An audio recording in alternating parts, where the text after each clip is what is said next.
이는 여호와께서 그의 백성을 위로하셨고 예루살렘을 구속하셨습니다.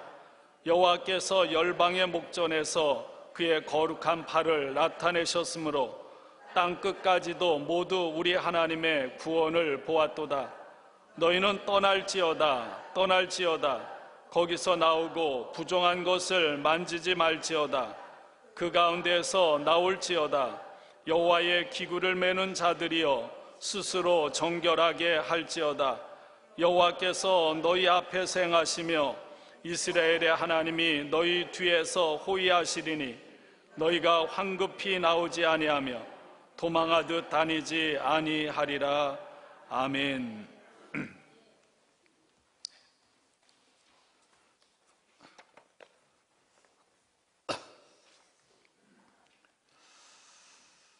오늘은 제 사적인 저희 아버지 이야기로 언젠가 한 적이 있는데요, 아버지 형제 이야기로 시작을 하려고 합니다. 내일이 저희 아버지 15주기 추도일입니다. 제가 만나교회 부목사로 와서 아버지가 2003년 위독하다고 이렇게 연락을 받고 마침 며칠 후에 부흥회가 있어서 갈 수가 없잖아요. 부흥회 끝나고 가기로 했는데 갑자기 돌아가셔서 한국을 갔습니다. 도착하니까 입관 예배가 다 끝나고 그래서 장례만 치르고 돌아왔습니다. 저희 아버지가 10대 어릴 때는 일본에 어떻게 갔는지 북해도에 가서 이렇게 일제 시대잖아요. 그렇게 살아야 했습니다. 노동하고. 근데 좋은 주인을, 일본 사람을 만나서 그렇게 고생은 하지 않았다고 합니다. 해방이 되고 이승만, 김구 선생을 중심으로 한 우익단체인 국민회 지역의 감찰부장으로 활동을 하던 중에 좌익 세력에 붙잡혀서 폭행을 당하고, 그때 함께 매를 맞았던 사람들 대부분이 얼마 있다가 죽었는데 감사하게 저희 아버지는 살았습니다. 그러나 평생토록 척추가 다 뒤틀려서 고생을 하며 살아야 했습니다.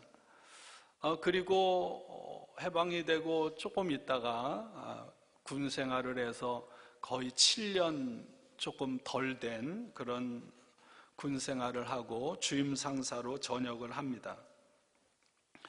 우리 아버지 형제가 남자가 셋인데 큰아버지는 군대에서 전사를 하셨습니다. 그리고 둘째 큰아버지는 6.25 전쟁 때 부역을 함으로 인해서 전쟁이 끝나고 10년 동안 감옥에서 지내야 했습니다. 부역을 하게 된 이유는 그렇습니다. 아버지의 우익 활동, 그리고 7년에 걸친 군생활, 큰아버지의 전사로 인해서 부역하지 않으면 가족을 살해하겠다는 협박, 가족을 구하기 위한 일환이기도 했습니다. 올해 94살이 되신 큰어머니는 남편 옥바라지 하다가 그렇게 아이도 못 낳고 평생 홀로 지내야 했습니다. 국민의 활동과 군인으로서의 활동, 큰아버지의 전사, 그것이 둘째 큰아버지의 부역으로 인해서 빛이 발했고요. 그러나 한편은 또한 아버지의 우익 활동과 군생활, 큰아버지의 전사로 인해서 한국의 멍해가 있지 않습니까? 연좌제라고 하는 그 멍해에서는 벗어날 수가 있었습니다. 일본의 35년 압제, 그리고 남과 북이 분단되고 갈등을 하고 전쟁을 하는 그런 상황 속에서 저희 가족들, 저희 아버지 삼형제가 겪어야 했던 그런 아픔이고 또 시대의 아픔입니다. 저희 가족만 그런 것이 아니라 그 시대를 살았던 대부분의 사람들은 이런 작든 크든 나름대로의 아픔을 겪어야 했습니다. 지난 27일 남한과 북한의 양국 정상들이 판문점 군사 분계선에서 서로 만나 악수하고 둘이 함께 손잡고 그 선을 넘고 또다시 남쪽으로 내려오는 일을 우리는 목격했습니다. 서로 만나 악수하고 담소를 나누고 오랜 시간 대화를 하고 합의문을 발표하고 서로 포옹하는 감격적인 사건이 벌어졌습니다. 정상들은 완전한 비핵화를 통한 핵없는 한반도를 실현하겠다는 판문점 선언을 채택했습니다. 올해 안에 종전선언과 정전협정을 평화협정으로 전환하자, 그리고 군사분계선 일대 확성기 방송과 전단 살포를 비롯한 모든 적대 행위를 중지하는 데도 합의했습니다. 우리에게 가장 큰 이슈는 남과 북이 완전한 비핵화를 통해 핵없는 한반도를 실현하는 공통의 목표를 이루는 것입니다. 여러 가지 합의한 것들이 많죠. 민간 교류를 확대해서 경제적인 발전을 이루고 남북 적십자 회담을 해서 올 8월 15일을 계기로 이산가족 친척 상봉 행사를 진행하기로 했고요. 가을에는 대통령을 평양에 초청하기로 했습니다. 이제 완전한 비핵화를 통해 핵없는 한반도를 실현하는 그 구체적인 방안은 북한과 미국의 정상회담에서 세세하게 논의가 될 예정입니다. 이제는 북한과 미국의 정상회담으로 그 공이 넘어갔습니다. 앞으로 트럼프는 이렇게 발표했습니다. 3주나 4주 내에 북미 정상회담을 가질 것이다. 저는 저희의 가족사와 더불어 이 4월 27일 남북 정상회담, 그것을 보면서 기도했고 또 그날 이루어지는 것을 통해서 저뿐만 아니라 정말 감격의 눈물을 흘릴 수밖에 없었습니다. 이 합의문을 실천해 나가는 과정에서 일부의 우려대로 가시밭길을 걷듯이 수많은 지뢰와 같은 위험 요소가 있을 것입니다. 그리고 우리가 이제까지 경험해 온 것처럼 얼마나 신뢰할 수 있을까에 대한 우려도 있어요. 그러나 오랜 분단과 대결을 종식시키고 화해와 민족 평화 번영의 새로운 시대를 과감하게 이루어 나가자고 하는 선언, 남북 관계를 보다 더 적극적으로 개선하고 발전되어 나가야 한다는 확고한 의지는 우리 한반도의 백성들에게 뿐만 아니라 전 세계에 충분한 감동을 주었습니다. 우리는 교회가 이제까지 기도해 왔습니다. 그리고 더불어 이 합의 정신이 온전히 수행될 수 있도록, 그리고 우리의 고국의 평화가 정착될 수 있도록 더 나아가서 하나님의 뜻 가운데서 유일한 분단된 국가인 남과 북이 통일되는 그날을 위해 기도해야 할 것입니다. 모르죠. 통일은 성경에 있는 대로 어느 날 갑자기 하나님께서 이루실 줄로 믿습니다. 오늘 저는 정치 얘기하려고 이 자리에 있는 건 아니에요. 여러분, 사람들은 늘 평화를 말합니다. 그러나 실제로는요, 여러분, 우리 속에는 평화보다는 미움과 다툼, 시기와 분열, 분쟁이 끊임없이 있습니다. 가정 안에, 교회 안에, 공동체 안에, 국가 안에. 1953년 남과 북이 휴전을 한 이후로 국지적인 작은 그런 도발들은 있었지만 참 감사한 것은 그래도 전쟁 없이 65년이란 세월을 지나왔습니다. 요즘 보세요. 중동이나 이런 데는 여전히 전 세계 곳곳에는 끊임없는 전쟁으로 인해 사람들의 삶이 파괴되고요, 수많은 사람이 죽어나가고 있습니다. 여러분, 개인이나 나라나 모든 다툼, 분쟁이 그치지 않는 이유가 뭡니까? 교회에서, 가정에서, 일터에서, 사회에서, 국가에서 여러분, 끊임없는 다툼과 분쟁이 왜 일어납니까? 모두가 다 자신을 들여다보지 않고 자기를 바꾸지 않고 자기가 옳다고 주장하는 그것 때문에 다툼과 미움과 분쟁이 일어납니다. 이런 세상에서 눈을 항상 자신에게 돌려서 나 자신의 연약함, 나 자신의 완악함, 나 자신의 부패, 그것을 보고 우리는 하나님 앞에서 여러분 누구를 탓하기 전에 우리 가슴을 치며 우리 가슴을 찢고 회개해야 하는 줄로 믿습니다.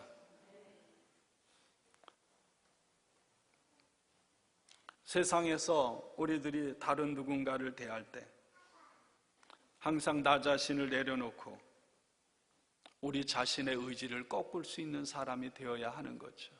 사도 바울은 나는 날마다 죽노라라고 했습니다.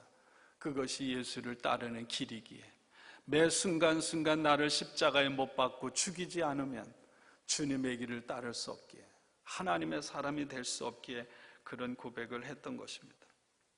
하나님의 사람은 그리스도인들은 하나님 앞에서 사람 앞에서 나 자신을 보고 끊임없이 울고 나 자신을 부정하고 나는 스스로 무익한 종이다, 나 스스로에게는 소망이 없다고 선고를 하고 정말 가슴을 찢고 탄식하며 아파하며 주님의 도우심을 구하는 사람이 하나님의 사람임을 믿습니다. 그렇게 할 때 우리는 대단하진 않아도 내가 옳다는 주장을 멈추고 다투려고 하지 않게 될 것입니다.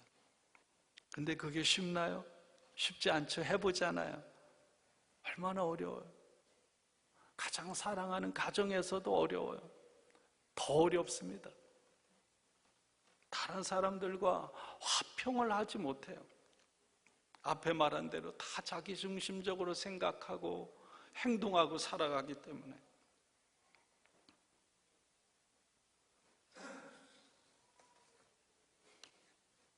여러분, 화평, 평화는 어디에서 올까요? 화평은 사람에게서 오지 않습니다. 하나님에게서 오는 줄로 믿습니다. 제가 어제 글을 읽다 보니까 C.S. 루이스가 이런 얘기를 했더라고요. 사람이 없다면 하나님이 얼마든지 능력을 행하시고 일하실 거라고요. 그러니까 우리는요, 우리의 소망이 없어요. 하나님이 물론 우리 연약함을 통해서 일하지만 하나님 우리가 없어도 일하실 수 있어요. 내가 대단하지 않다는 거예요. 우리는 하나님을 등지고 하나님을 멀리하고 하나님을 대적하면서 여러분 우리는 사람들과 화평할 수가 없어요. 제가 좋아하는 마틴 부버 이야기, 하나님과 대화하라, 그리하면 다른 모든 사람과 대화할 수 있다. 하나님 앞에 내가 깨어지고 하나님과 온전한 관계가 설 때 그 사람은 다른 모든 사람들과 하나 될 수 있을 줄로 믿습니다. 그래서 우리는 날마다 이렇게 하나님 앞에 벌거벗은 모습으로 연약한 자로 서야 하는 거예요. 날마다 하나님 앞에 마음을 열어놓고 내 안에 하나님께서 새로운 마음을 주시기를, 새 영을 주시기를 구해야 할 줄로 믿습니다. 예수님께서 이렇게 말했어요. 화평케 하는 사람, 평화를 만드는 사람은 복이 있다. 하나님의 아들이라, 하나님의 딸이라, 하나님의 사람이라 일컬음을 받게 될 것이다. 하나님께서는 이 세상에 저와 여러분들의 평화를 위해서 자기 아들을 보내셨고 그분을 십자가에 죽게 하신 줄로 믿습니다. 여러분, 우리는 서로가 다 이렇게 달라요. 갈등도 하고 생각도 다르고, 심지어는 남과 북이 얼마나 다릅니까? 성경을 한번 볼까요? 예수님 당시에 유대인과 이방인들이 어땠나요? 유대인들이 이방인들을 뭐 취급했죠? 개로 여겼어요. 개. 누군가가 여러분 옆에 있는 사람이 나를 개 뭐뭐 이렇게 욕을 해보세요. 기분 좋을까? 아마 못에 가슴에 박힌 비수처럼 평생 이를 갈걸요? 아마 용서하지 못하고. 그러면 그런 취급을 받는 이방인들은 유대인들을 어떻게 곱게 볼 수 있었을까요? 곱게 볼 수가 없죠. 너무너무 미워했습니다. 원수였어요, 원수. 근데 원수같이 미워하던 이들이 주님을 믿는 믿음 가운데 그들 사이를 가로막고 있는, 단단히 버티고 있는 담과 같은 것들이 무너진 줄로 믿습니다. 그게 예수님께서 하신 일이에요. 예수님이 세우신 교회입니다. 교회는 그래서 분쟁, 분열, 시기, 다툼, 질투, 미움, 이런 것들이 지배하는 이 세상에서 원수를 만드는 장벽을 무너뜨린, 그리고 가까이 할 수 없는 두 사람이 한 몸처럼 하나 되고 사랑하고 희생하고 서로가 종이 되게 하는 그런 생명 공동체, 사랑 공동체인 줄로 믿습니다. 그런 것을 우리들이 함께 연약하지만 경험하고 우리가 살아가는 삶의 자리에 흩어져서 주님의 증인이 되는 거예요. 그것을 화평하게 하는 것입니다. 이런 은혜가 저와 여러분에게 있기를 축원합니다. 하나님은 이 사명을 감당하라고 다른 사람들보다 우리들을 먼저 부르셔서 성도라 부르시고 우리에게 이 사명을 주신 줄로 믿습니다. 오늘 이사야 말씀이에요. 요즘 새벽에 생명의 삶에 이사야 말씀으로 매일 묵상을 합니다. 이사야 40장부터 55장까지는 이스라엘 백성들이 바벨론의 포로로 끌려가서 있을 당시의 상황을 그려주고 있습니다. 그래서 제2 이사야라고 합니다.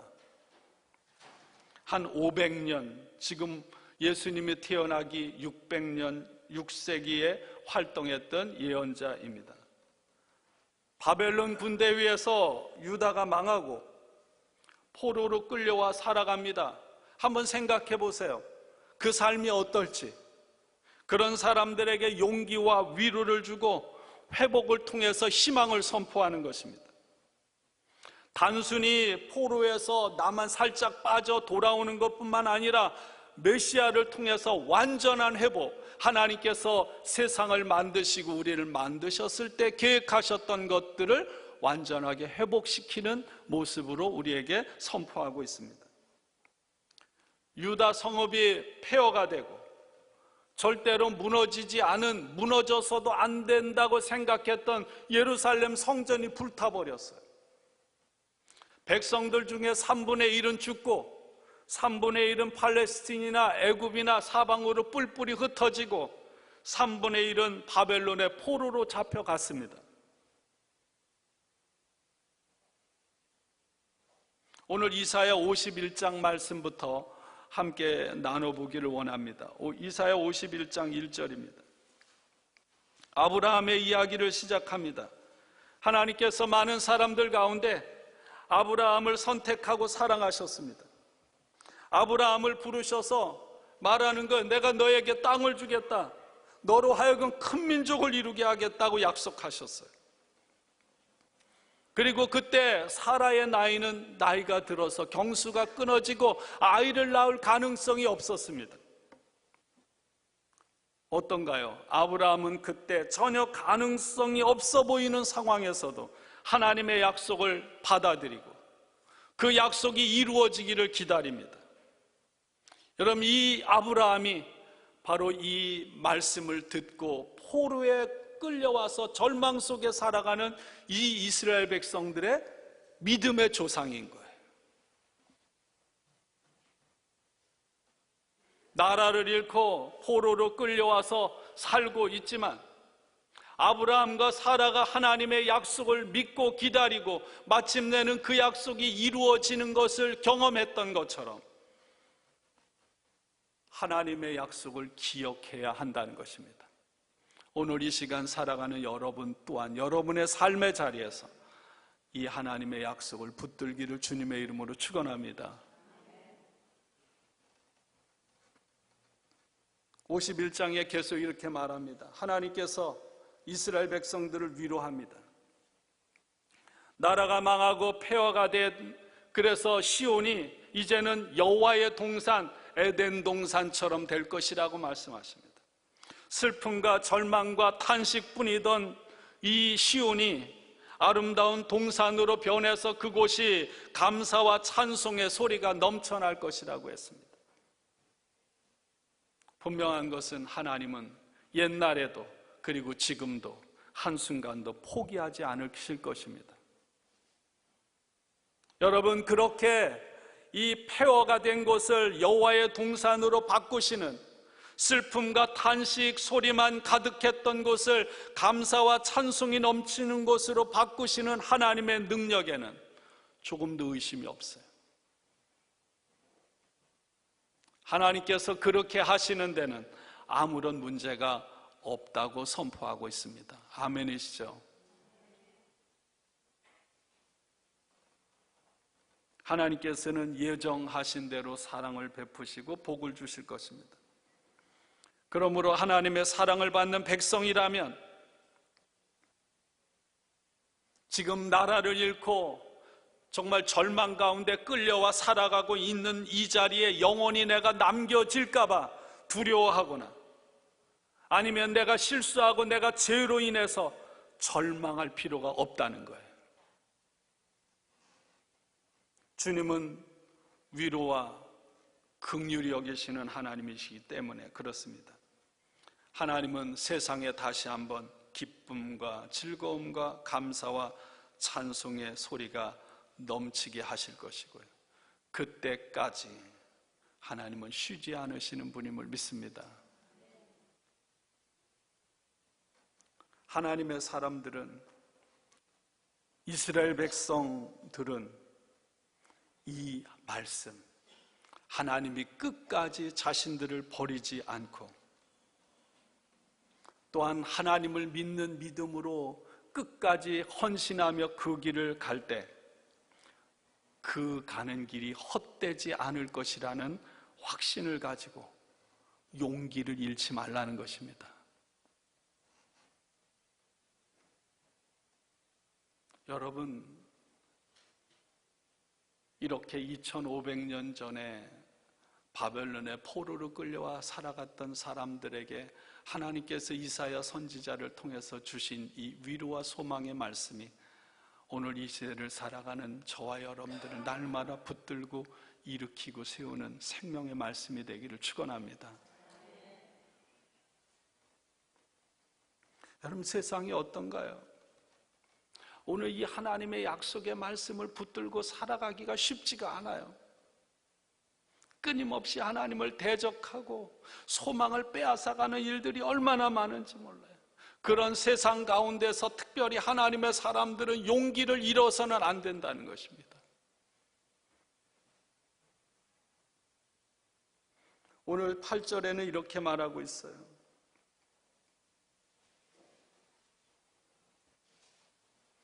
하나님의 사람들이라면 좀에게 먹히는, 여러분 제 옷도 좀을 먹더라고, 순식간에 이렇게 바지 같은데 좀에게 먹히는 옷처럼 사라져버릴 세상의 사람들을 두려워하지 말라는 거예요. 그들이 어떤 일을 하고 비난하고 모욕하고 조롱한다고 해서 기가 꺾이고 낙심하고 좌절하고 조롱하지 말라는 거예요. 여러분, 오늘날에도 이슬람 같은데 어떤가요? 예수를 주로 고백하면 죽임을 당하고요, 추방을 당하고 정말 인간의 대접을 받지 못하고 살아가요. 초대교회 교인들이 그랬습니다. 여러분, 예수님 또한 삶이 그랬어요. 그렇게 조롱거리가 되고 웃음거리가 되고 안정이 되지 못하고 불안함 가운데 있을지라도 한순간도 희망을 잃지 말라는 것입니다. 51장 9절 한번 읽어보겠습니다. 51장 9절 같이 읽을까요? 시작. 여호와의 팔이여 깨소서, 깨소서, 능력을 베푸소서. 옛날 옛 시대에 깨신 것 같이 하소서. 라합을 점이시고 용을 찌르시니가 어찌 주가 아니시며. 여기까지. 이 앞에 1절부터 8절까지 하나님의 말씀에 대해서 이제 이스라엘 백성들이 반응을 하는 거예요. 뭐라고 반응하나요? 이스라엘 백성들은 하나님을 향해 이렇게 외칩니다. 하나님이여 깨소서, 하나님이여 깨소서. 왜 아직까지도 아무런 행동을 하지 않으십니까? 왜 우리는 힘들어 죽겠는데, 좌절과 절망 속에 지금 빠져 있는데 아직도 아무런 행동도 하지 않고 주무시듯이 계십니까? 여러분, 이렇게 몸부림치고 부르짖을 때 없었나요?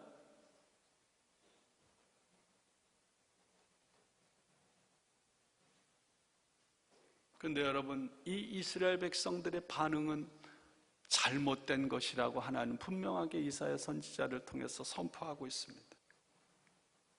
여러분, 문제는 하나님에게 있는 게 아니에요. 하나님이 게으르고 하나님이 잠을 자서 문제가 생긴 게 아닙니다. 이스라엘이 행한 죄악 때문입니다. 하나님께서는 이전에 수많은 예언자들을 보내서 너희들 깨어있으라 끊임없이 말씀했습니다. 더 이상 비틀거리지 말고 똑바로 일어나 있으라고 계속해서 외쳤습니다. 한번 볼까요? 51장 17절 51장 17절 같이 읽습니다. 여호와의 손에서 그의 분노의 잔을 마신 예루살렘이여 깰지어다 깰지어다 일어설지어다. 내가 이미 비틀거름치게 한 그 잔을 마셔 다 비웠도다. 52장 1절 같이 읽습니다. 시온이여 깰지어다 깰지어다 내 힘을 낼지어다. 거룩한 성 예루살렘이여 내 아름다운 옷을 입을지어다. 이제부터 할례받지 아니한 자와 부정한 자가 다시는 내게로 들어옴이 없을 것입니다.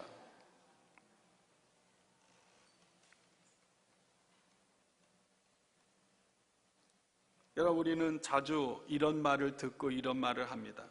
희망을 가져봐야, 희망을 품어봐야 우리는 아무것도 할 수 없다. 속된 말로 이런 말을 합니다. 이런 생각을 은연중에 해요.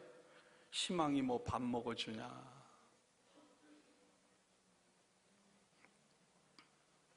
그럴 때 있지 않습니까? 그래서 어떤 사람은 부정적인 삶을 살아가는 사람이 있어요. 어떤 사람은 신앙을 저버리는 사람이 있고, 어떤 사람은 그냥 믿음 없이 형식적으로 그냥 껍데기로 그렇게 사는 사람이 있어요. 그렇습니다, 여러분. 하나님의 말씀에 대해서요, 성격상도요, 의심 없이 그대로 받아들이는 사람이 있어요. 그 사람은 복 있는 사람이겠죠. 근데 맹목적으로 받아들이는 건 또 낮은 신앙이에요. 그러나 여러분, 도마의 신앙을 우리는 압니다. 어떤 신앙일까요? 회의하는 신앙.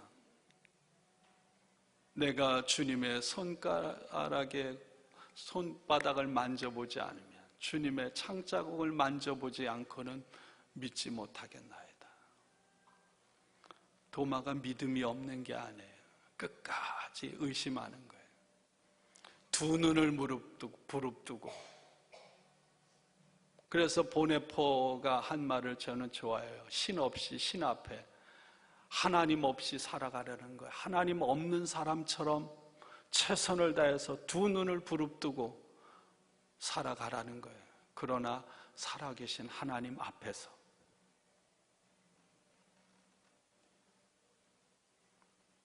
마가복음 9장에서 귀신 들린 아이를 둔 아버지가 예수님 앞에 나왔어요. 아들이 귀신이 들려서 불에도 넘어지고 물에도 빠지고 자기의 몸을 상처를 입히는 거예요. 예수님의 소문을 듣고 예수님에게 나왔습니다. 내 아이를 고쳐주십시오. 예수님께서 이렇게 말하죠. 할 수 있거든이 무슨 말이냐. 믿는 자에게는 능치 못할 일이 없느니라. 그러자 그 아이의 아버지가 소리를 질러 이렇게 외칩니다. 내가 믿나이다. 나의 믿음 없는 것을 도와주소서. 여러분, 의심이 들 때가 있어요. 그게 당연한 거예요. 회의할 때가 있습니다. 방황할 수 있어요. 넘어질 수 있습니다. 비틀거릴 수 있어요. 그때 이 아이의 아버지처럼 주님의 도움을 구하는 거예요. 나의 믿음 없음을 도와주옵소서. 여러분, 그런 믿음을 가질 때 여러분 믿음이 단단해지는 줄로 믿습니다. 이게 가면 쓰지 않는 솔직한 믿음이에요.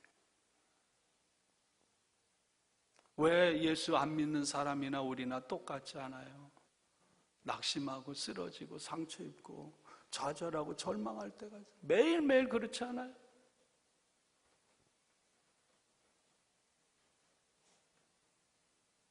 문제는 초점은 항상 여러분 우리에게 있지 않습니다. 나에게, 내가 처한 상황에 여러분 초점을 두면 우리는 100% 매일매일 순간 당황하고 좌절하고 절망하고 말 것입니다. 그러나 하나님께 초점을 두면 세상을 만드신 창조주 하나님, 구원자 되시는 하나님, 그분의 신실하심, 그분의 약속 앞에 우리의 초점을 두면 여러분 우리의 삶은 분명히 달라질 줄로 믿습니다. 여러분 오늘 이 말씀을 붙잡고 여러분이 삶의 자리로 돌아가면 여전히 의심하고 회의가 들 때도 있어요. 몸부림치고 아파할 때도 있습니다. 오랫동안 해결되지 않아서 고통스러울 때도 있어요. 그러나 그럴 때조차도 하나님께 우리의 초점을 두고 우리의 삶을 맡길 때 바울은 그렇게 고백했습니다. 의심까지도 예스로 긍정하는, 내 몸에 있는 가시조차도 하나님이 주신 은혜라고 받아들이는 믿음, 그 믿음이 주어질 줄로 믿습니다.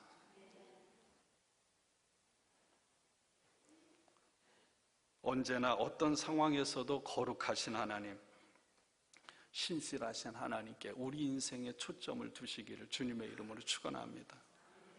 다윗은 내가 사망의 음침한 골짜기를 지날지라도 두려워하지 않을 것은 주께서 나와 함께 하심이라 고백했습니다.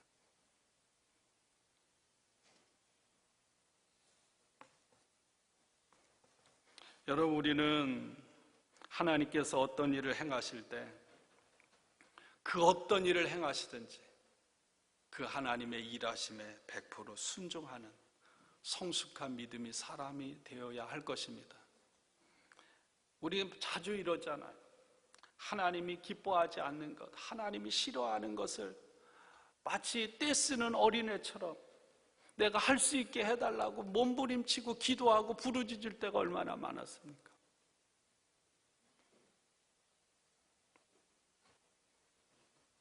(52장 1절에) 이제 바벨론의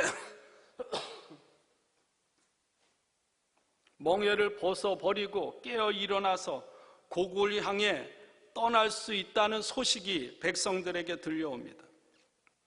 하나님께서 백성들을 향해 깰지어다 깰지어다 하면서 시온을 깨우고 있습니다.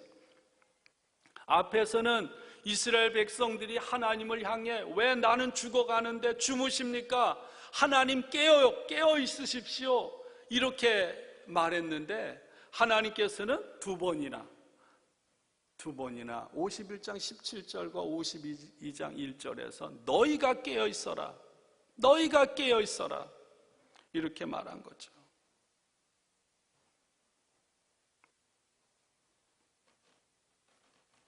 이제 너희가 바벨론에서 포로가 아니라 하나님의 때가 돼서 아름답고 품위 있는 옷을 입은 귀부인처럼 당당하게 그 절망의 자리에서 벗어나게 될 거라고 선포하고 있어요. 그래서 1절 2절에 7개의 명령형 동사가 나옵니다. 깰지어다, 깰지어다. 1절 2절에 내 힘을 낼지어다, 내 아름다운 옷을 입을지어다, 너는 티끌을 털어버릴지어다, 일어나 앉을지어다, 내 목에 줄을 스스로 풀지어다. 이 하나님의 명령 7개의 단어가 여러분들을 가두고 여러분들을 붙들어 매는 절망 좌절에서 여러분들을 벗어나게 하는 생명의 말씀이기를 원합니다.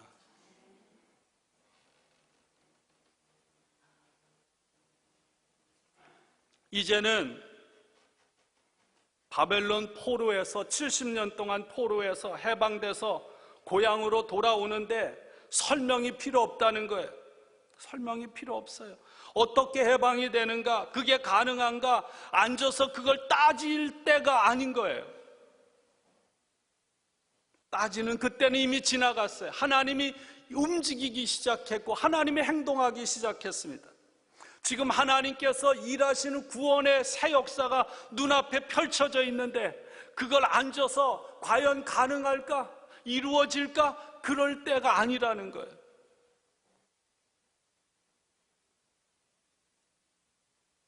제가 그런 생각을 했어요.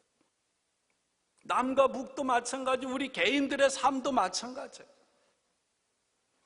스스로 일어나고 스스로 사슬을 품고 한 걸음씩 한 걸음씩 발걸음을 앞으로 내딛는 것입니다.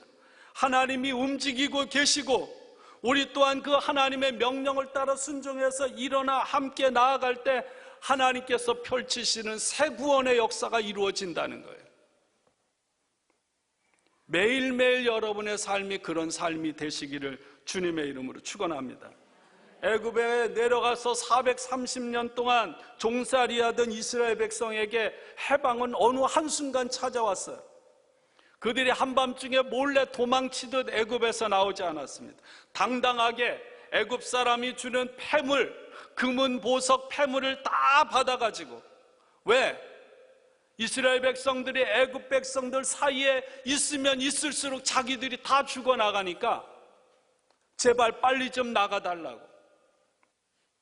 그래서 당당하게 아름답게 나왔습니다. 그렇듯이 이제 바벨론의 포로로 있는 너희들은 힘차게 일어나고 아름다운 옷으로 치장을 하는 그런 여유까지 부리면서 발걸음을 움직이라는 거예요. 앞을 향해.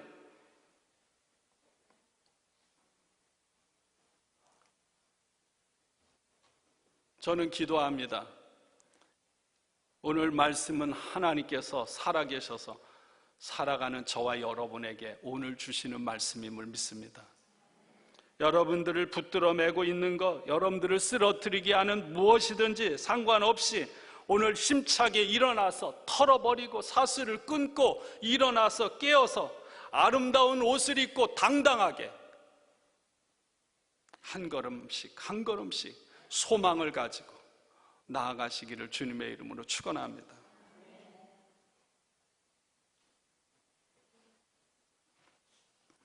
(7절부터) (12절까지는) 정말 놀라운 말씀이에요. 여러분 한 주간 이 말씀을 계속 묵상하세요. 40장부터 55장까지의 말씀의 핵심입니다. 여러분, 저에게 아들이 둘이 있는데 이 자식들이 세상에 나가서 상처를 받고 터지거나 모욕을 당하면 그게 애들의 문제로 끝인가요? 아, 그래? 진 문제니까 그런 부모는 없을 거예요. 그 자식만이 아니라 그러면 아버지의 명예도 손상을 입는 거예요.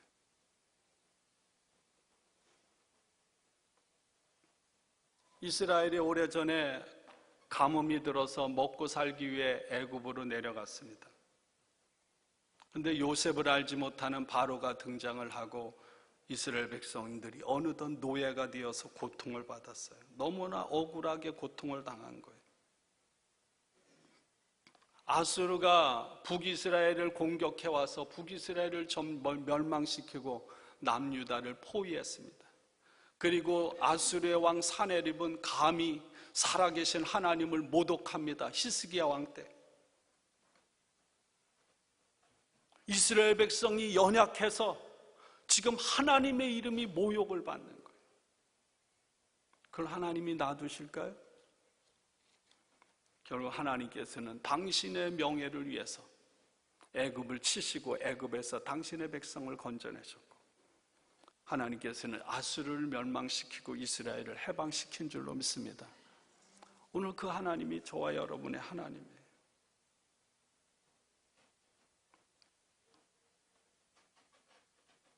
좋은 소식을 전하며 평화를 공포하며 복된 소식을 가져오며 구원을 공포하며 시온을 향하여 이르기를 내 하나님이 통치하신다 하는 자의 산을 넘는 발이 어찌 그리 아름다운고. 이사야 선지자는 그림을 보여주고 있습니다. 어느 백성이 적들에게 포위를 당한 거예요. 스스로 방어할 힘이 없어요. 망하기 직전이에요. 이제 살 길은 한 가지예요. 포위당한 밖에 구원병이 와서 이 적들을 뚫고 도움을 주면 사는 거예요. 그러나 그렇게 못하면 죽는 거예요. 절망해. 그런데 그 성 안에 있는 파수꾼이 파수를 하다가 지키다가 갑자기 큰 기쁨의 소리를 외치기 시작합니다. 산을 넘어오는 사자를 본 거예요. 그 사자는 승리의 좋은 소식을 가지고 달려옵니다. 그걸 이렇게 표현해요. 하나님께서 그의 거룩한 팔을 드러내시고 적군을 물리치고 예루살렘을 구속하셨다. 이제 이스라엘 백성들은 두려워 떨지 않아도 돼요. 절망하고 낙심할 필요가 없습니다. 하나님의 능력으로, 하나님의 거룩한 팔로 이제는 구원받고 자유롭게 된 거예요.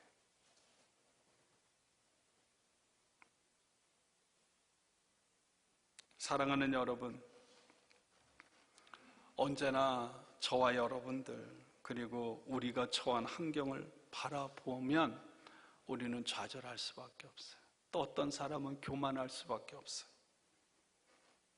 지금은 하나님의 눈을 들어 하나님의 일하심을 볼 때임을 믿습니다. 그리고 그 하나님의 일하심을 기뻐하며 찬양할 때인 줄로 믿습니다.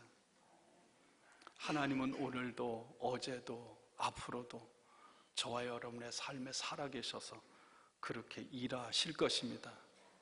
오늘 마지막 뒷부분에 가면 이렇게 말합니다.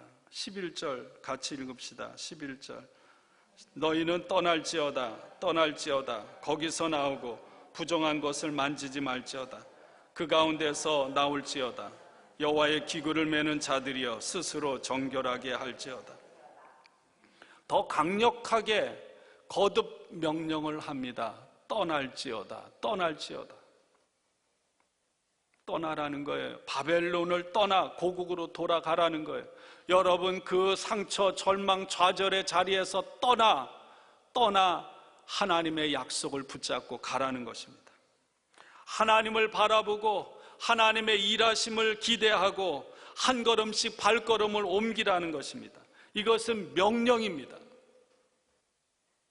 앞에 말씀드린 대로 도망자가 아니라 당당하게 개선 행진을 하는 것처럼 당당하게 여러분 앞에 펼쳐진 삶이 어떠할지 알 수 없지만 한 걸음 한 걸음씩 나아가라는 것입니다.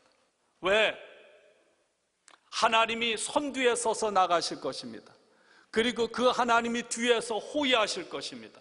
그 하나님은 어떤 하나님입니까? 임마누엘의 하나님이심을 믿습니다.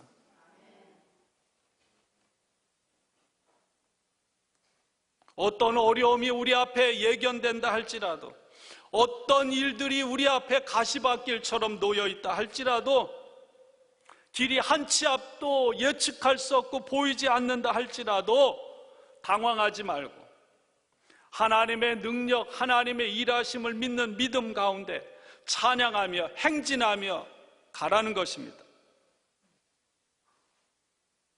여러분 염려하면 쉬지 않고 염려가 염려를 낳아요. 그리고 여러분의 삶을 새롭게 할 수 없어요.